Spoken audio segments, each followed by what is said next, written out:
Hello दोस्तों, स्वागत है आप सभी का हमारे यूट्यूब चैनल सत्येंद्र गुरुजी में। दोस्तों, इस वीडियो में हम आपके लिए मैथ के कुछ इंपॉर्टेंट प्रश्न लाए हैं जो आने वाले सभी परीक्षा RRB, NTPC, group D, ALP technician, SSC GD, MTS, CHSL इत्यादि के लिए काफ़ी इंपॉर्टेंट है। इसीलिए आप लोग वीडियो के अंत तक जरूर बने रहिएगा। और आपको मैं बता दूं, ये पार्ट नंबर 8 है दोस्तों। जिसने पार्ट नंबर 7 तक नहीं देखे है ना, इस चैनल के प्लेलिस्ट बना हुआ है, वहाँ पे जाकर रेलवे का जो बैच चल रहा है ना, उसमें मेरे दोस्त सारा प्रश्न आपको मिल जाएगा सीक्वेंस बाय सीक्वेंस। सभी वीडियो को कंटिन्यू देखिएगा, ठीक है।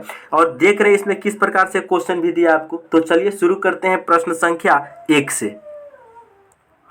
पहला क्वेश्चन आप लोगों के सामने है, आप लोग इसको सॉल्व करेंगे। देख रहे हैं क्वेश्चन क्या है। 21 का स्क्वायर प्लस 22 का स्क्वायर प्लस 23 का square plus dot dot dot करके प्लस 30 का स्क्वायर का मान ज्ञात कीजिए। आपके सामने दोस्त देख रहे हैं रेलवे एनटीपीसी ऑनलाइन परीक्षा 12 मार्च 2021 के सेकंड शिफ्ट में क्वेश्चन को पूछा गया था। मेरे दोस्त, इस प्रकार के जो सीरीज बेस्ड क्वेश्चन है ना, बहुत इंपॉर्टेंट होता है। इसको कैसे सॉल्व करेंगे देखो। एक तो तरीका है कि आप लाइन से 21 का स्क्वायर प्लस 22 का स्क्वायर प्लस 23 का स्क्वायर ऐसे ऐसे करके इनको जोड़ लो। लेकिन ऐसे करेंगे तो सॉल्व तो हो जाएगा, लेकिन टाइम बहुत ज्यादा हो जाएगा। तो हम इसको ऐसे नहीं करेंगे। देखो मेरे प्यारे साथियों, इसको कैसे सॉल्व किया जाएगा। आप सभी को मैं एक फार्मूला बताता हूँ। अगर कहीं भी 1 का स्क्वायर प्लस 2 का स्क्वायर प्लस 3 का स्क्वायर, अगर लगातार संख्या का स्क्वायर है ना, और वहाँ पे अगर n तक स्क्वायर है, इन सभी को आपस में ऐड करना है। यानी 1 से लेके लगातार है n तक, तो क्या होगा। इसके लिए फॉर्मूला होता है n into n plus 1 into 2n plus 1 बटा 6 होता है। इसी फार्मूला पर हम इसको सॉल्व करेंगे। ये फार्मूला कब लगता है मेरे दोस्त, 1 से लेकर लगातार जा रहा हो तब, ठीक है। इसी फार्मूला पे इसको हम सॉल्व करेंगे। चलो कैसे सॉल्व करेंगे देखते हैं। फार्मूला क्या था, n into n plus 1 into 2n plus 1 अब बटा में 6 यहाँ पे लिख दे रहे हैं ताकि आपको भूल ना पाएंगे। मेरे प्यारे साथियों, ये फार्मूला तब काम करता है जब 1 से शुरू हो, लेकिन यहाँ पर तो 1 से शुरू नहीं है, यहाँ पर 21 से शुरू है। तो हम क्या करेंगे, टोटल 1 से लेकर 30 तक स्क्वायर जो भी नंबर है उन सभी को जोड़ लेंगे। और 21 से पहले क्या होगा, 20, यानी 1 से लेकर हम 30 तक सभी का स्क्वायर हम जोड़ लेंगे। उसमें से घटा देंगे हम 1 से लेकर 20 तक, तो बीच में जो बचेगा 21 से 30 तक वही आंसर हो जाएगा। इसी बात को समझिए। यही फार्मूला से, इसी ट्रिक का हम यूज करके बनाते हैं। हम डायरेक्ट इस फार्मूला में वैल्यू को पुट कर रहे हैं। 1 से लेकर 30 तक डायरेक्ट हम लिख रहे हैं मेरे दोस्त। 1 से लेकर 30 तक डायरेक्ट इस फार्मूला के हम यूज करके योगफल निकाल रहे हैं। ध्यान से देखेंगे, 1 से लेकर 30 तक, तो n के जगह पर क्या होता है, जो लास्ट में दिया जाता है क्या है, 30 है। 30 रहेगा गुना n प्लस 1, 30 और 1 कितना हो जाएगा, 31 इंटू n के जगह पर 30, 30 दूनी 60 और 1 61 बाटा कितना है भाई, 6 है। ये हो गया 1 से लेकर 30 तक संख्या के वर्ग हो गया, माइनस इसमें से हम घटा देंगे मेरे दोस्त कितना, 1 से लेकर 20 तक, ठीक है। तो n के जगह पर कितना लेंगे, 20 लेंगे। यानी 1 से लेके 20 तक का स्क्वायर घटा देंगे तो 21 से 30 तक का 20 स्क्वायर का नंबर आ जाएगा कि नहीं। तो n के जगह पर कितना लेंगे, 20 लेंगे। 20 और 1 कितना हो जाएगा, 21 हो जाएगा। यहाँ 20 दूनी 40 और 1 कितना, 41 हो जाएगा। अब बाटा में कितना, 6। बात समझ रहे हैं। इसी को सॉल्व कर लेंगे, हमारा आंसर आ जाएगा। मेरे दोस्त मेरे भाई, यहाँ देखेंगे इस 6 से हम 30 को काटेंगे 5 बार में, काट सकते हैं। 5 गुना 31 गुना 61 है। 5 गुना 31 गुना 61 जब हम लोग करेंगे तो हम डायरेक्ट लिख रहे हैं, आप लोग इसको गुना करके लिख सकते हैं। 5 गुना 31 गुना 61 है। इन तीनों को जब तुम गुना करोगे तो मेरे दोस्त ये आएगा 9455, ठीक है। 9455 आएगा। बीच में क्या है, माइनस है। यहाँ देखेंगे इस 6 से ऊपर पहले काटो। सबसे पहले 2 से काटेंगे तो कितना बार में जाएगा, 2 तिया 6। इसको 2 से काटेंगे तो ये जाएगा 10 बार में। अब इस 3 से इस 21 को काटेंगे तो 7 बार में जाएगा। अब गुना करेंगे मेरे दोस्त, क्या, 10 गुना 7 70 और 70 गुना 41, 10 गुना 7 70 और 70 गुना 41। जब हम इनको करेंगे तो ये होगा मेरे दोस्त, जानते हैं कितना, 2870 हो जाएगा। बातें समझ रहे हैं, 2870 हो जाएगा। 9455 माइनस 2870 जब हम लोग करेंगे तो मेरे दोस्त बचेगा कितना 6585। तो मेरे दोस्त कहने का मतलब ये रहा कि 6500 जो 85 है ना 21 से लेकर 30 तक जब हम लोग स्क्वायर करेंगे उन सभी संख्या को जोड़ेंगे तो 6585 मिलेगा। इसको किस ऑप्शन में रखा गया है? ऑप्शन बी में। इसीलिए इस क्वेश्चन का राइट आंसर ऑप्शन बी होगा सही। हम उम्मीद कर रहे हैं कि ये क्वेश्चन आप जरूर समझ गए होंगे, नहीं समझे होंगे तो फिर से मैं बताता हूँ। हमने क्या किया, जब ये फॉर्मूला काम तभी करता है जब लगातार 1 से नंबर शुरू हो। तो यानी कि 1 से लेकर 30 तक लगातार स्क्वायर, जो भी संख्या का स्क्वायर है हम यहाँ से 1 से लेकर 30 तक यहाँ पर निकाल लिए। अब हम इसमें से 1 से लेकर 20 तक घटा देंगे तो 30 और 30 के बीच में हो जाएगा। तो 1 से लेके 20 को हम घटा दिए तो 21 और 30 के बीच में जो भी नंबर है उनका स्क्वायर निकल के आ गया 6585। इसको कैसे सॉल्व किए हैं आप सीख ही लिए हैं, ठीक है। तो हम उम्मीद करते हैं कि ये क्वेश्चन आप जरूर समझ गए होंगे। अब हम लोग नेक्स्ट क्वेश्चन की ओर बढ़ते हैं।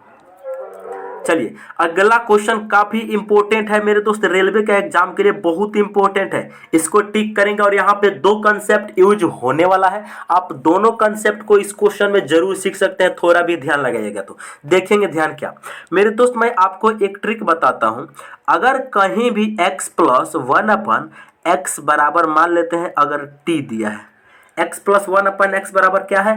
t दिया है। हम लोगों से पूछा जाए अगर x का square plus x square plus 1/x square, तो हम क्या करेंगे, जो भी यहाँ पर नंबर है उनका हम स्क्वायर करेंगे। तो t दिया था तो t का स्क्वायर करेंगे। यहाँ पर क्या है भाई? प्लस है, तो प्लस है ना, तो यहाँ पर -2 कर देंगे, बात खत्म। अगर यहाँ पर माइनस होता तो यहाँ पर हम 2 प्लस करते। ठीक है, बातें समझ रहे हैं कि नहीं? कहने का मतलब जो भी यहाँ पर नंबर दिए, जो भी संख्या दिया गया उसका स्क्वायर करेंगे। यहाँ पर अगर प्लस है तो -2 करेंगे, अगर यहाँ पर माइनस होता तो +2 करते। हम उम्मीद कर रहे हैं कि ये क्वेश्चन आप समझ रहे हैं। अच्छा एक बात बताइए, यहाँ पर लॉजिक क्या लगा? यहाँ x के पावर कुछ नहीं है तो इसका मतलब 1 होगा, यहाँ x के पावर कुछ नहीं तो इसका मतलब 1 होगा। तो ये 1 का डबल यहाँ पे 2 हो रहा है। तो जब भी पावर 1 का 2 गुना पूछा जाए तो इस फॉर्मूला का आप यूज कर सकते हैं। ठीक है, अगर कहीं आपसे पूछ लिया जाए जैसे माइनस वाला, x माइनस 1/x बराबर मान ले t दे रहा है, हम लोगों से पूछा जाए x स्क्वायर प्लस 1/x का x स्क्वायर क्या होगा? मेरे दोस्त मेरे भाई, हमने आपको क्या बताया, जो भी संख्या दिया है उसका स्क्वायर करेंगे। यहाँ पर क्या है? माइनस है, तो यहाँ पर +2 कर देंगे। अगर प्लस होता है तो माइनस, बस इसी फार्मूला का यहाँ पर यूज करके इसको हम चुटकी बजाते सॉल्व कराते हैं। आप ही से सॉल्व कराएंगे कैसे? यहाँ पर देख रहे हैं 1 है पावर, यहाँ पर 2, यानी पावर 2 गुना हो रहा है। कुछ नहीं करना है, x माइनस 1/x बराबर 3 दिया है, तो हम लोग उसे x का पावर 4 प्लस 1/x के पावर 4 पूछा है। तो हम सबसे पहले निकालेंगे क्या? x का x स्क्वायर। सबसे पहले हम स्क्वायर निकालेंगे, x square plus 1/x square का वैल्यू हम निकालेंगे। मेरे दोस्त मेरे भाई ध्यान से आप लोग समझिएगा, यहाँ पर जो x का स्क्वायर है ना, यहाँ पर x का पावर 2 बराबर क्या हो जाएगा? हमने आपको क्या बोला, यहाँ पर जो भी संख्या दी गई है उसका कर देना है स्क्वायर, जो भी संख्या दिया है उसका कर देंगे स्क्वायर। यहाँ पर प्लस है कि माइनस? मेरे दोस्त यहाँ पर है माइनस, देख रहे हैं यहाँ पर माइनस है तो क्या करेंगे? +2 कर देंगे, बात खत्म। +2 कर देंगे, x square plus 1/x square का वैल्यू आ जाएगा, +2 कर देंगे। 3 का स्क्वायर 9 और 2 कितना हो जाएगा? 11। कहने का मतलब मेरे दोस्त मेरे भाई, यहाँ पर जो वैल्यू है ना, x square plus 1/x square का वैल्यू कितना निकल गया? 9। 3 का स्क्वायर 9 और 2 कितना हो जाएगा? 11। अब देखो मेरे दोस्त, यहाँ 1 पावर था, यहाँ हमने 2 कर दिया, 2 गुना है तो 1 ट्रिक लगेगा। यानी जब भी 2 गुना होगा, अगर x के पावर 2 है, हमें x के पावर 4 पे जाना है तो भी यही ट्रिक लगेगा। अगर x के पावर 4 है, हमें x के पावर 8 पे जाना है तो भी यही ट्रिक लगेगा। ठीक है, तो यहाँ से हमने एक चीज़ निकाल लिया कि x square plus 1/x square का वैल्यू कितना होगा? 11। अब यहाँ से हम x के पावर 4 निकालेंगे, x का पावर 4 प्लस 1/x का पावर 4 क्या वैल्यू निकालेंगे। मेरे दोस्त मेरे भाई ध्यान से देखिए, एक्स को ऊपर को तुम भूल जाए, इसका यूज ही नहीं है कहीं। मेरे दोस्त मेरे भाई, x square plus 1/x square का वैल्यू कितना है? 11 है। तो हम क्या करेंगे, यहाँ पर 2 गुना हो रहा है, 2 का 2 गुना 4 पावर हो रहा है, पावर बढ़ रहा है, तो यहाँ पर जो भी नंबर है उनका हम लोग स्क्वायर कर देंगे। अच्छा यहाँ पर प्लस है कि माइनस? मेरे दोस्त यहाँ पर क्या है? प्लस है, तो यानी कि -2 करेंगे। यहाँ -2 करेंगे। 11 का स्क्वायर होता है 121, आप -2 करेंगे कितना हो जाएगा भाई, 119 हो जाएगा। इस क्वेश्चन का right answer option number B 119 हो जाएगा। हम उम्मीद कर रहे हैं कि एक क्वेश्चन आप जरूर समझ गए होंगे मेरे दोस्त। अगर आपको समझ में नहीं आया है ना तो कमेंट करके जरूर पूछिएगा, ठीक है दोस्त। आगे बढ़ा जाए, चलिए नेक्स्ट क्वेश्चन की ओर अब हम लोग बढ़ते हैं। चलिए अगला क्वेश्चन कह रहा है, यदि दो संख्याओं का गुणनफल 4941 है तथा उनका लघुत्तम 81 है, तब उनका महत्तम क्या होगा। कहने का मतलब दो संख्या जिनका गुणनफल इतना है, एलसीएम इतना है, तो उनका एचसीएफ पूछा है। आरआरबी एनटीपीसी 2017 का फेमस क्वेश्चन है दोस्त, ठीक है। हम सभी कोई 10वीं क्लास में पढ़े हैं या नहीं पढ़े हैं तो यहाँ पर पढ़ लीजिए। एक फार्मूला होता है मेरे दोस्त, एलसीएम इंटू एचसीएफ बराबर होता है first number into second number, ठीक है। ये फॉर्मूला है एलसीएम एचसीएफ चैप्टर का मेरे दोस्त, इसको आप टिक करके कहीं भी रख सकते हैं, इसको लिख लेंगे, नोट करेंगे। एलसीएम गुना एचसीएफ बराबर फर्स्ट नंबर गुना सेकेंड नंबर, यानी पहली संख्या गुना दूसरी संख्या। बातें समझ में आ रही है। यानी कि एलसीएम कितना दिया है, लघुत्तम दिया है कितना 81, तो यहाँ पर 81 रखेंगे, गुना एचसीएफ निकालना है, हम एचसीएफ को एच मान लेते हैं, निकालना है, गुना दो संख्याओं का गुणनफल, दोनों संख्या का गुणनफल दे दिया है कितना 4900 मेरे दोस्त, कितना 41 दे दिया है। बातें समझ रहे हैं। अब एचसीएफ हम नहीं निकाल सकते, बिल्कुल निकाल सकते हैं। सबसे पहले 81 से हम 49 से 41 को काटेंगे, 9 से काटेंगे तो ये जाएगा 9 बार में, 9 से हम इनको काटेंगे तो कितना जाएगा, 9 पचे 45, 4 चला जाएगा तो कितना हो जाएगा, 9 पचे 45, 4 चला जाएगा 44, कितना हो जाएगा 9 चौका 36, 9 चौका 36, 8 बचा 8 इधर चला गया तो 9 9 81, यानी 549 बार में काटा 9 से, फिर इस 9 से इसको काटेंगे, 9 छक 54, 9 कम 9, यानी एच बराबर कितना आ गया 61 आ गया। तो यानी कि कहने का मतलब इसका एचसीएफ कितना आया 61, ऑप्शन नंबर डी इस प्रश्न का राइट आंसर हो जाएगा। हमने इस क्वेश्चन को कैसे किए हैं, उम्मीद है कि आप समझ गए होंगे, ठीक है दोस्त। फिर से करते हैं, एक बार और समझाते हैं। हमने आपको क्या बोला कि एलसीएम बराबर जो फॉर्मूला होता है, एलसीएम इंटू एचसीएफ बराबर जो फॉर्मूला होता है पहली संख्या इंटू दूसरी संख्या, ठीक है। एलसीएम दिया गया है 81, एचसीएफ को एच मान लेते हैं, निकालना है। First number into second number कितना दे दिया है 4941 दे दिया है। बातें समझ रहे हैं। अब मेरे दोस्त एचसीएफ हम नहीं निकाल सकते हैं, यहाँ से इसको 9 से काटेंगे तो 9 बार में जाएगा। यहाँ चाहो तो तुम ऐसे भी कर सकते हो मेरे दोस्त, एच बराबर 4941 रहेगा, जो 81 इधर गुना में है, इधर आके भागा करेगा। अब तुम काटो इसको आराम से तुम इसको काट पीट के आंसर निकालोगे, कितना आएगा 61 आएगा। ये बताइए 61 किस ऑप्शन में दिया है भाई, ऑप्शन डी में। इस क्वेश्चन का सही जवाब ऑप्शन डी होगा सही, ठीक है दोस्त। हम उम्मीद कर रहे हैं कि एक क्वेश्चन आपको बहुत बढ़िया तरीका से समझ में आ गया होगा। आगे बढ़ते हैं हम लोग। चलिए अगला क्वेश्चन कह रहे हैं, यदि ए की ऊंचाई बी की तुलना में 25% कम है, ए की जो ऊंचाई है बी की तुलना में 25% कम है, तो बी की ऊंचाई ए की तुलना में लगभग कितना प्रतिशत अधिक है। बातें समझ रहे हैं। आरआरबी एनटीपीसी 2021 का क्वेश्चन है, कह रहा है ए की ऊंचाई बी की तुलना में 25% कम है, तो बी की ऊंचाई ए की तुलना में लगभग कितना प्रतिशत अधिक है। मेरे दोस्त मेरे भाई, सबसे पहले यहाँ पर ए लिखेंगे, यहाँ पर हम बी लिखेंगे रेशियो में। क्वेश्चन ने बोला है ए की ऊंचाई बी की ऊंचाई से 25% कम है, यानी ए की जो ऊंचाई है बी की ऊंचाई से 25% कम है। अगर बी की ऊंचाई मेरे दोस्त कितना है 100 है, अगर बी की ऊंचाई 100 है तो ए की ऊंचाई 25% कम यानी कि 75 हो जाएगा।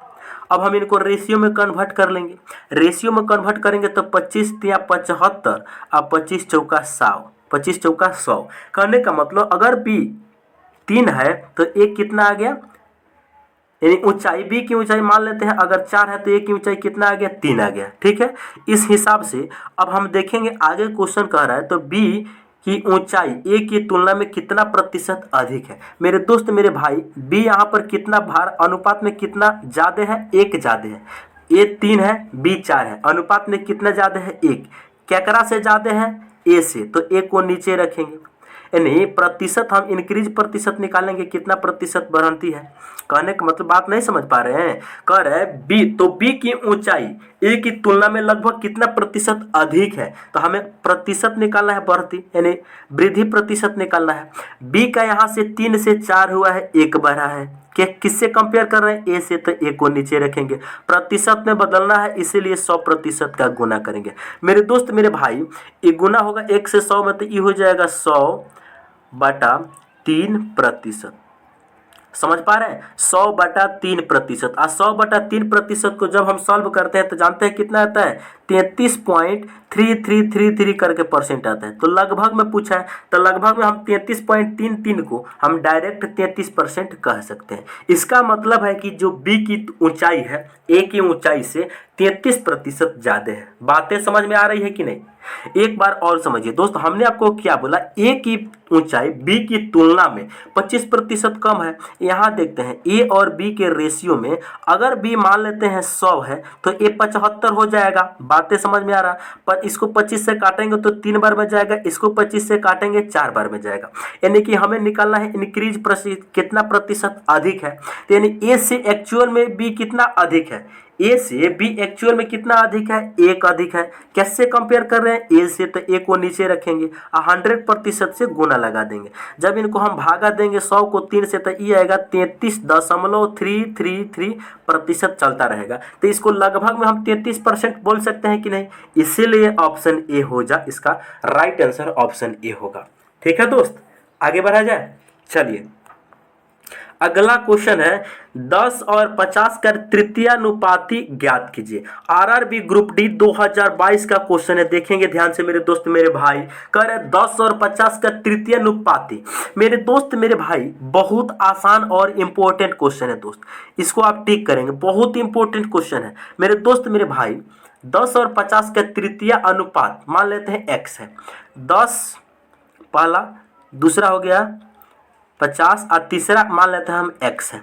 जब भी इस वैरायटी के क्वेश्चन हो कि 2 नंबर दे के और तीसरा अनुपात आपसे पूछे, आपको क्या करना है, इन दोनों बाहर में गुना कर देना, आप बीच वाले नंबर के स्क्वायर के बराबर कर देना। ठीक है, क्या करना है, बाहर का बाहर गुना, जो बाहर का गुणनफल होगा वो बीच वाले नंबर के स्क्वायर के बराबर होगा। तो यानी कहने का मतलब 10 गुना x जो होगा, यानी कि बीच में क्या है 50, तो इनको 2 बार गुना कर दो, 50 × 50, बातें खत्म। 1 0 से 1 0 काट सकते हैं, तो ये 25 बचे कितना हो जाएगा, 250 हो जाएगा। यानी x का वैल्यू कितना आ गया, 250। समझ रहे हैं कि नहीं, 5 25, 250 आया कि नहीं, बिल्कुल। तो यानी तृतीय जो अनुपात होगा मेरे दोस्त, वो होगा ऑप्शन नंबर सी सही। ठीक है, आप समझे कि नहीं समझे? नहीं समझे तो फिर से समझिए।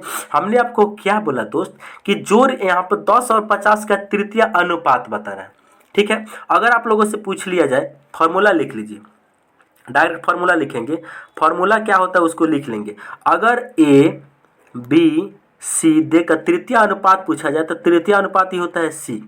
ठीक है, तो ये सी बराबर जानते हो क्या होगा फॉर्मूला, इसी का वैल्यू तृतीय अनुपात निकालने का जो फॉर्मूला होगा वो हो जाएगा मेरे दोस्त बी का स्क्वायर, अब बाटा में हो जाएगा, यहाँ पर क्या है ए है तो बाटा में ए हो जाएगा। इस हिसाब से इसको बनाते हैं मेरे दोस्त। हमने आपको क्या बोला, हमने वही तो बात बोला कि 10 50 और तृतीय अनुपाती को अगर हम x मान लेते हैं तो x का वैल्यू निकालेंगे तो क्या करेंगे, ये 50 को स्क्वायर यानी 50 को 2 बार गुना और 10 से भागा दे देंगे, 1 0 से 1 0 कटेगा, 250। डायरेक्ट ऐसे भी आंसर आया कि नहीं, लेकिन इससे आसान है, इन दोनों बाहर वाले का जो गुणनफल होता है वो बीच वाले स्क्वायर के बराबर होता है। आप ऐसे सॉल्व करेंगे। ठीक है दोस्त, हम उम्मीद कर रहे हैं कि ये क्वेश्चन आप समझ गए होंगे। अब हम लोग बढ़ते हैं अगले क्वेश्चन की तरफ। चलिए अगला क्वेश्चन है, यदि ए बी सी अकेले एक काम को क्रमशः 15 20 और 25 दिन में पूरा कर सकते हैं तो वे एक साथ काज करके उसी काज को कितने दिन में पूरा करेंगे। टाइम एंड वर्क का बहुत फेमस क्वेश्चन और आसान क्वेश्चन भी है, और 2021 आरआरबी एनटीपीसी में पूछा गया। देखो ध्यान से, बातें समझ रहे हैं, बिल्कुल। तो चलिए यहाँ पर हम बताते हैं क्वेश्चन ने क्या कहा, ए बी और सी। ए किसी काम को करता है 15 दिन में, बी करता है 20 दिन में, सी करता है 25 दिन में। बातें समझ में आ रही है? तो सबसे पहले टोटल काम निकालेंगे। टोटल काम हम निकालेंगे, टोटल काम इन सभी का एलसीएम होगा भाई। टोटल कितना, इन सभी का एलसीएम हो जाएगा 300। ठीक है, 300 को हम 15 से भाग देंगे तो कितने बार में जाएगा? 20 बार में। ये 20 क्या है? इफिशियंसी है, यानी कि ए एक दिन में 20 यूनिट काम करेगा। टोटल काम कितना है? 300। ए पूरा काम 15 दिन में करता है, तो इसीलिए 15 से भाग करेंगे तो एक दिन का वैल्यू आएगा, यानी ए एक दिन में 20 यूनिट काम करेगा। उसी तरह 300 को जब हम 20 से भागा करेंगे तो कितना होगा? 20 से जब इसको हम भागा करेंगे तो कितना होगा? 20 से कम 20, 20 25 यानी 15। बी का इफिशियंसी 15 आ गया। सी का कितना आ जाएगा? 25। 25 से भागा देंगे, 25 से हम भागा जब देंगे किसको? 300 को, तो कितना आएगा? 25 से कम 25, इधर से 5 जाएगा, 25 दूनी 50 यानी 12 आएगा। कुल मिला की बात ये रहा मेरे दोस्त, ए जो है एक दिन में 20 यूनिट काम करता है, बी जो है एक दिन में 15 यूनिट काम करता है, सी जो है एक दिन में 12 यूनिट काम करता है। ये तीनों मिलकर एक दिन में काम कितना करेंगे? इसको सबसे पहले ऐड करो। 20 प्लस 15 प्लस 12 कितना होगा? 20 और 15, 35 में 12 को हम ऐड करेंगे तो ये हो जाएगा 47, यानी एक दिन में तीनों मिला के 47 काम करेंगे। जबकि टोटल काम है कितना? टोटल काम है 300, इसको हम भाग कर देंगे 47 से तो दिन निकल जाएगा। तो 300/47 दिन इस क्वेश्चन का राइट आंसर ऑप्शन सी होगा सही। हम उम्मीद कर रहे हैं कि इस क्वेश्चन को आप समझे कि नहीं समझे? नहीं समझे तो फिर से समझिए। ए उसी किसी काम को करता है 15 दिन में, बी करता है 20 दिन में, सी करता है 25 दिन में। तीनों का एलसीएम लेंगे, सबसे पहले टोटल काम हमने निकाल लेंगे। अब हम एफिशिएंसी निकालेंगे। 15 से भाग करेंगे तो 20 बार हो जाएगा, 20 से भाग करेंगे तो 15 जाएगा, 25 से भाग करेंगे तो 12 जाएगा। कहने का मतलब ए एक दिन में 20 यूनिट काम करता है, बी एक दिन में 15 यूनिट, सी एक दिन में 12 यूनिट काम करता है। तीनों को जोड़ लेंगे तो तीनों मिला के एक दिन में 47 यूनिट काम करते हैं, जबकि काम है कितना? 300। तो 300 को 47 से भाग दे देंगे तो हमें दिन नहीं निकल जाएगा? बिल्कुल निकल जाएगा, लेकिन 300/47 डायरेक्ट ऑप्शन सी में दिया गया है। ठीक है दोस्त, चलिए तो हम उम्मीद करते हैं कि आप इन सभी प्रश्नों को बहुत ही अच्छे तरीका से समझ गए होंगे। यदि आप हमारे चैनल पर पहली बार आए हैं तो इस चैनल को जरूर सब्सक्राइब करें और अपने दोस्तों के पास शेयर करें। मिलते हैं नेक्स्ट वीडियो में।